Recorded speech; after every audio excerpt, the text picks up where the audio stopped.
Kampanye pemilu Israel secara efektif dimulai malam ini, tapi sebelumnya masih ada satu upaya legislasi kilat terakhir. Knesset sedang menyelesaikan salah satu masa jabatan paling bergolat dalam sejarah negara ini, dengan pemilu dijadwalkan pada 27 Oktober dan Knesset akan dibubarkan besok.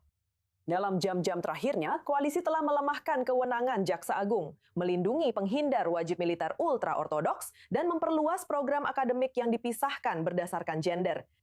Knesset mengesahkan 2 undang-undang yang bertujuan melindungi para siswa yeshiva Haredi dari wajib militer, termasuk larangan sementara untuk menangkap penghindar wajib militer dan undang-undang dasar yang mengakui studi Taurat sebagai nilai dasar. Koalisi juga menyetujui kelas terpisah berdasarkan gender secara sukarela di program magister dan doktoral, meskipun ada peringatan dari para pemimpin universitas bahawa hal ini dapat melembagakan diskriminasi.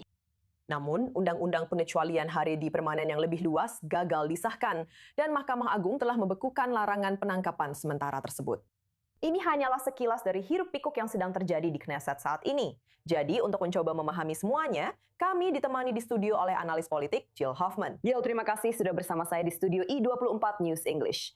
Masih banyak hal yang sedang berlangsung saat kita berbicara di jam-jam terakhir sebelum Knesset dibubarkan. Dari semua rancangan undang-undang yang diajukan sebelum pembubaran itu, menurut Anda, mana yang paling penting dan perlu kita fokuskan? Jaksa Agung telah dilemahkan ke depan dengan cara yang sangat serius. Knesset berikutnya, jika Perdana Menteri terpilih kembali, dapat langsung memecatnya. Dan kemudian peran Jaksa Agung akan berubah secara drastis. Dan Israel akan menjadi negara yang supremasi hukumnya tak lagi bisa kita banggakan di seluruh dunia. Katakan saja kita tidak akan bisa membanggakannya seperti sekarang. Kita akan menjadi sedikit lebih mirip dengan Hungaria. Dan itulah perubahan yang akan langsung kita rasakan. RUU PERS adalah sesuatu yang akan memberikan lebih banyak kekuasaan kepada saluran tertentu dan melemahkan saluran lainnya. Dan ini telah resmi disahkan. Belum resmi disahkan menjadi undang-undang. Dan siapapun yang berharap melihat semacam rancangan undang-undang untuk membentuk komisi penyelidikan terkait 7 Oktober, ya, waktu mereka hampir habis untuk itu. Tampaknya itu tidak akan terlaksana dan harus menunggu 6 bulan lagi sampai ada Knesset baru yang bisa mengesahkan hal seperti itu. Jadi ini adalah dorongan terakhir. Apakah ini membantu blok Netanyahu atau justru memberikan pesan kampanye kepada oposisi? Karena mulai besok, kampanye benar-benar dimulai. Itu pertanyaan yang bagus, Nicole. Dan kita akan butuh beberapa bulan untuk mencari tahu jawabannya. Yang kemungkinan jawabannya adalah keduanya. Kamu tahu, kaum ultra-ortodoks tentu saja ingin setidaknya berpura-pura bahwa mereka membantu konstituen mereka. Kamu tahu, menesahkan sebuah RUU yang kemudian dihentikan oleh Mahkamah Agung dalam waktu 24 jam, menurutku, menunjukkan sebagian dari kemunafikan itu, bahwa mereka sebenarnya hanya berpura-pura saja.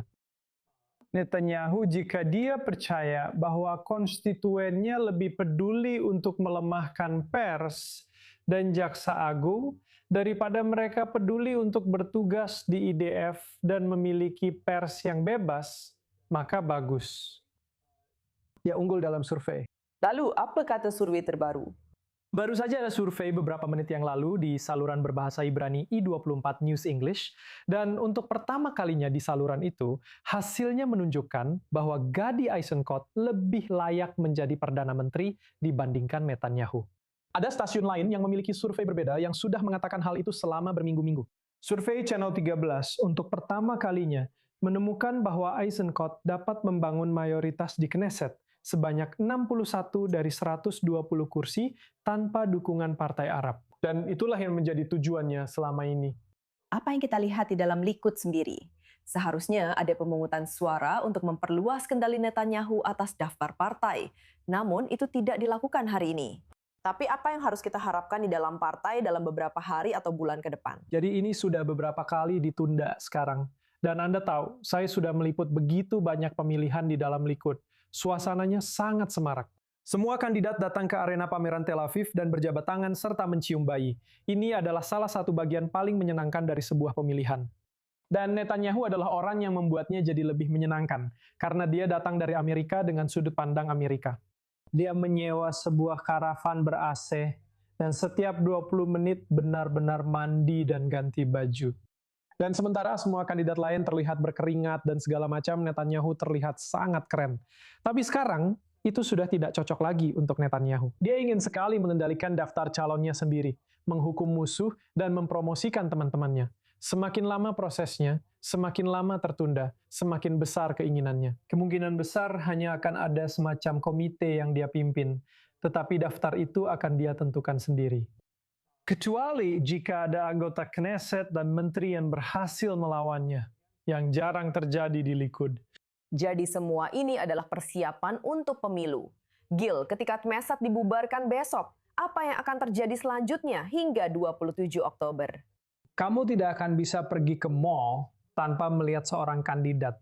Kamu tahu, ini tidak seperti Amerika di mana hanya ada 2 partai dan tidak terlalu banyak kandidat. Di sini kita akan punya 30 partai.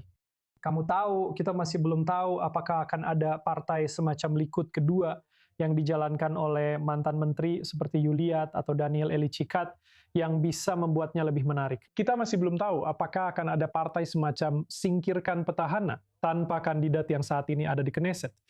Ini akan menjadi kampanye yang panjang. 7 September adalah hari untuk mengajukan kandidat Anda. Itu masih lama. Yang pertama adalah batas waktu bagi para pembuat kebijakan saat ini, seperti Direktur Jenderal dan berbagai pejabat pemerintah, untuk mengundurkan diri dari jabatan mereka agar bisa mencalonkan diri. Dan kita akan melihat beberapa nama menarik di sana. Jadi masih banyak yang harus kita bahas sepertinya di studio Bahasa Inggris i24 News dalam beberapa minggu dan bulan ke depan. Tentu saja Gil Hoffman selalu dengan analisis politiknya. Senang sekali bisa bersama Anda. Terima kasih, suatu kehormatan.